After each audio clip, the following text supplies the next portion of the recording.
seductive, the handsome, the righteous, the big-footed, the noble, the flamboyant, the bold, the everlasting, the villain, God amongst the toe tickler, the polite, the knightly, the caring, the regal, the saviour, the altruistic, the adorable, the unstoppable, the good mild tipper, mannered, the well-dressed, the fast, the furious.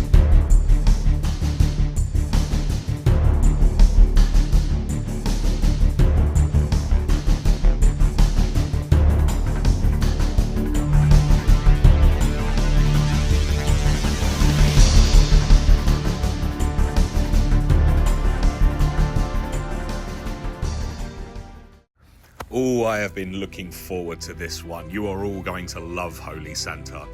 Holy Santa is a fighter of the people. Holy Santa has his co-op sign constantly active throughout the entire playthrough. Holy Santa was helping some tarnished battle Melania when the Santaverse informed him that the Realm of Shadow was now available to him. He just can't wait to get started. Look at him. We make our way through Ballarat and then we end up at the Dancing Lion. Holy Santa basically sprinted here, so his Shadow Blessing is only on 1 at the moment. But Holy Santa laughs at adversity. Look at the way he just jumps straight into Dancing Lion, not scared of him at all. Holy Santa wields 2 divine weapons, a coded sword in each hand. The moveset is just majestic. I mean, just watch him the way he does his moves here. However, Holy Santa does not just use the coded swords. He's also a pioneer of incantations. Just watch this Black Blade miss. And there we go, first try, Black Blade applied. Holy Santa wears him down, and after a slight disagreement with the lightning attack, he gets back onto his feet and he's ready to continue. Dancing Lion, do you really want to use Frost against Santa? Oh, never mind. Holy Santa weaves in and out of the attacks of the Dancing Lion, easily just toying with his prey. Just look at that. On the phase transition, once again, Holy Santa hits him with Black Blade.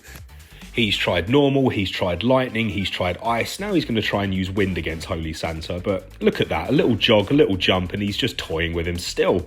And with that, the first checkbox has been ticked. Holy Santa catwalks towards the camera because he's just trying to seduce you. So be careful because, I mean, look at that. And now to engage in some more jolly cooperation, as is Holy Santa's prerogative. Ironically, Holy Santa is helping a chap called 666. And in his words, I will not let this guy lose this fight after that. Holy Santa instinctively reacts to any time his partner gets hurt. He puts himself at danger, but he doesn't care. He is here to save. During Godfrey's phase transitions, Holy Santa can't help himself and has to just fire some lightning bolts at him, even though he knows he's going to get hit, but it looked cool. While his attention is on 666, Holy Santa just hurls some more lightning bolts at him, and that seemed to really piss him off. After his tantrum, we continue to hurl lightning bolts at him just to prove to him that Holy Santa is the true deity of this world. You don't stand up... Oh, one sec. Nah, fine. We continue to poke his bum with the coded swords, and I think that just adds an element of insultation to it as well. And with the fight almost over, Holy Santa allows 666 to get in the final blow. Not because he was hiding to heal or anything like that, that wasn't the reason at all. 666 just deserved that win, and I thank him for his service. Next up, we make our way into Shadow Keep, and first up on the list, we have to take on Mesmer's fleshlight, the Golden Hippopotamus. We smack him with the Black Blade as soon as he sprints towards us. It is risking the grab, but I think it's funny. We stay close to him, we keep on beating him up until he's ready to go into second phase.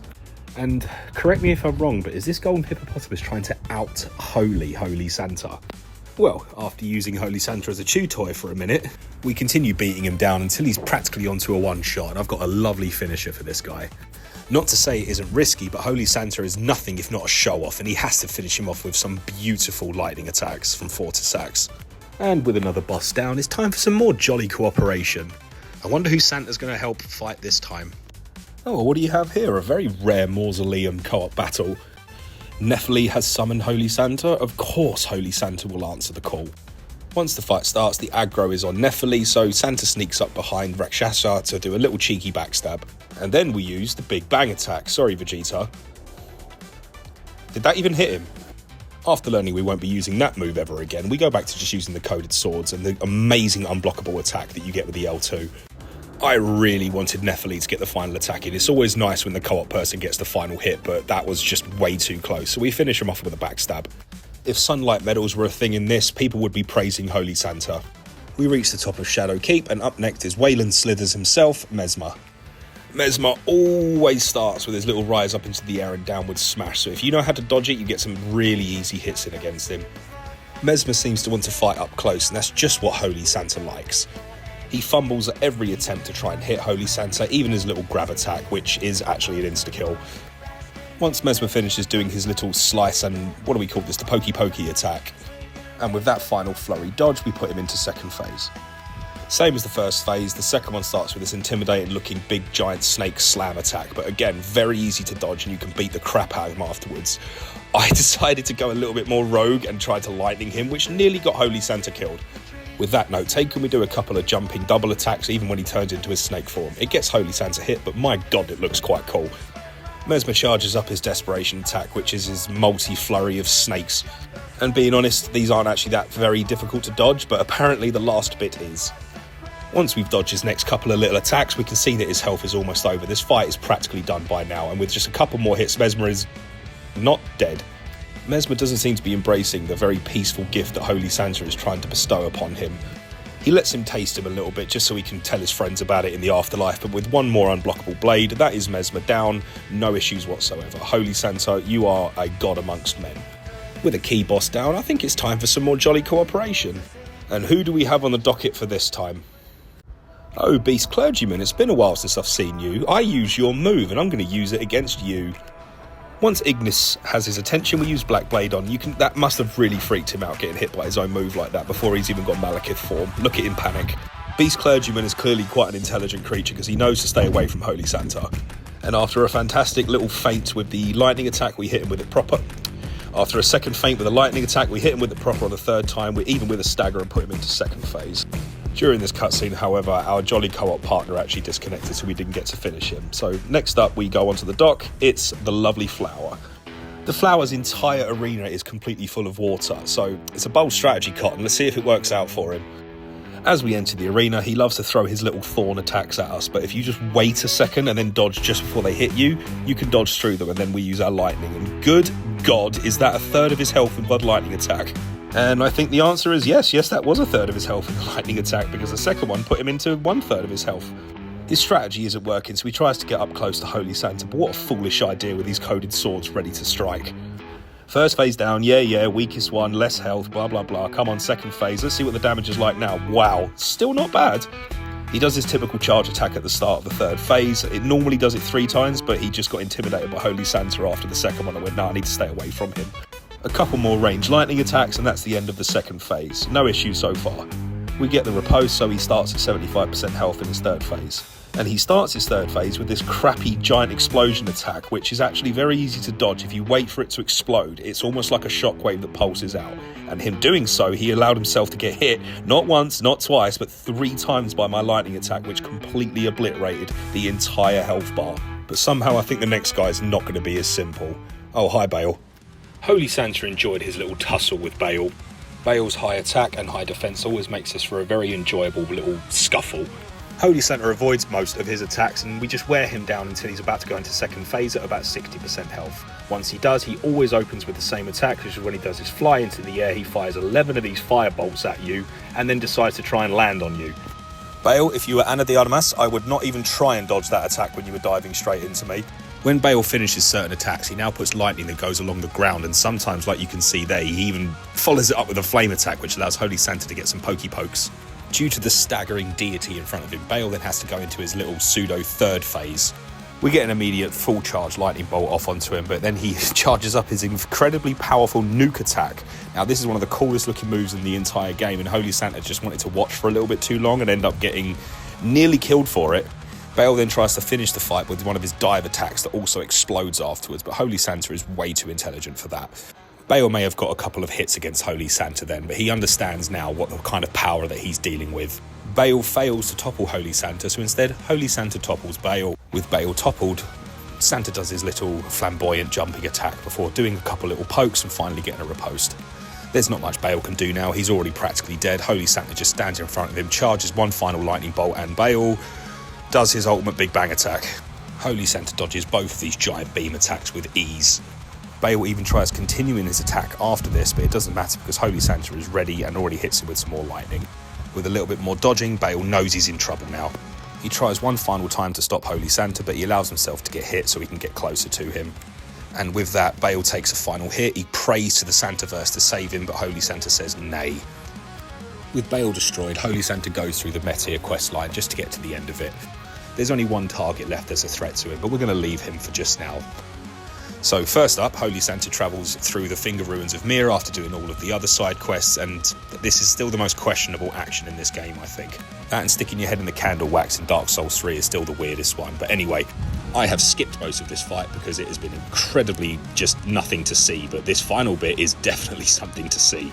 With Holy Santa raining his electricity down, Meteor just stood zero chance. I didn't see the point of showing the rest of it because literally this ended in 30 seconds.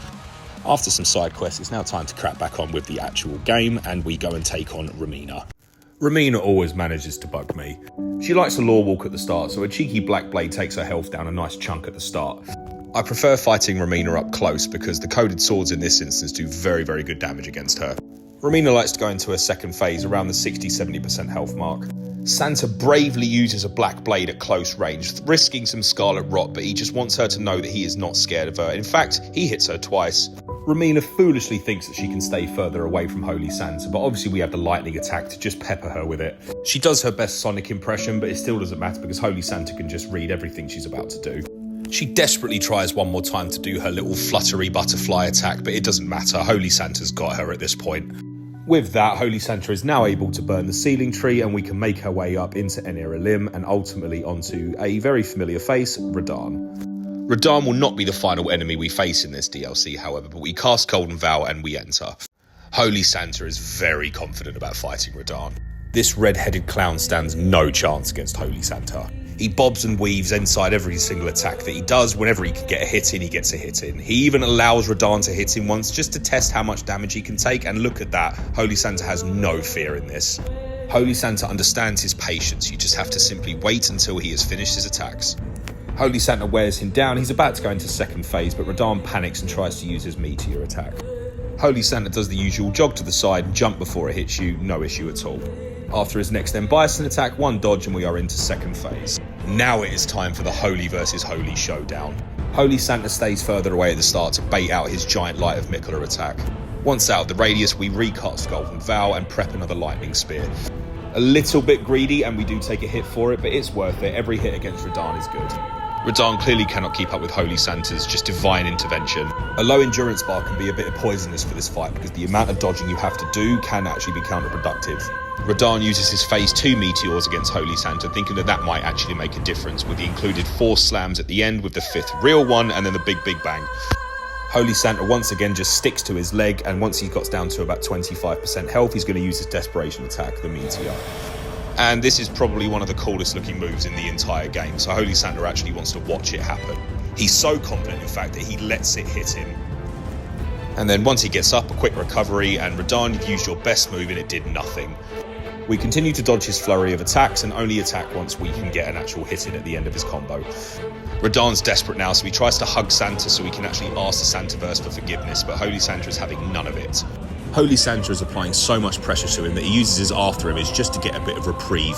Because we're a little bit far away, he once again uses the Light of Miquella attack. Holy Santa escapes the radius of doom and then just playfully waits for him to come back down to the floor. We ignore our own rule and try to get in too many attacks and get smacked in the face for it. Holy Santa has one move that he wants to finish, and with this little Moog attack, he's done it. That is Radagon destroyed. But just because Radagon has been destroyed does not mean that this DLC is over just yet. We have one more target that we have to attack. We make our way into Midrash Manse to go and have a little conversation with a guy who's screaming in there. He's calling out for Holy Santa to absolve him of his sins, so Holy Santa casts Golden Vow before he walks in. Holy Santa sees this poor gentleman lying there in pain, so he walks in with the attempt to console and heal him. But it was a trick. This little thing is trying to destroy Holy Santa. He's trying to corrupt him. Holy Santa's will cannot be destroyed by something so meek as Midra. We slash him with the coded swords and just put him into the ground and start the second phase. Midra has angered Holy Santa now. Holy Santa is not playing with this guy. He is actually going to just destroy him as quickly as he possibly can out of anger. Within 15 seconds, he has him down onto his second phase and runs away from the giant explosion. But you think being at a distance is your ally, young Midra. What a silly fool you are. At range is where Holy Santa unleashes his lightning attacks. Midra tries to close the distance, but that's exactly where Santa wants him to be, because the coded swords actually terrorise his health on this. With a little bit more ducking and diving and attacking, we've almost got him down to no health at all. This fight has been going on for 30 seconds. A final unblockable blade puts him into a vulnerable position, and then we do the riposte. That is the fight done. Midra, how dare you try and corrupt Holy Santa? And with that, Holy Santa has cleansed the realm of Shadow. And without hesitation, he goes back into jolly cooperation. And just for a final little exhibition, I'd like to show you the kind of power that Holy Santa has got against NPC enemies. Queeline is horrible, so we use cheese. And then when she gets back up, we use more cheese. Queeline panics, but here you go, cheese. I hope you're really not lactose intolerant, because you're going to get some more cheese. No, go ahead. Holy Santa will let you heal. Go for it. But there you go. Have some more cheese. Holy Santa learned of a mage that disappeared and goes to investigate. See you all soon.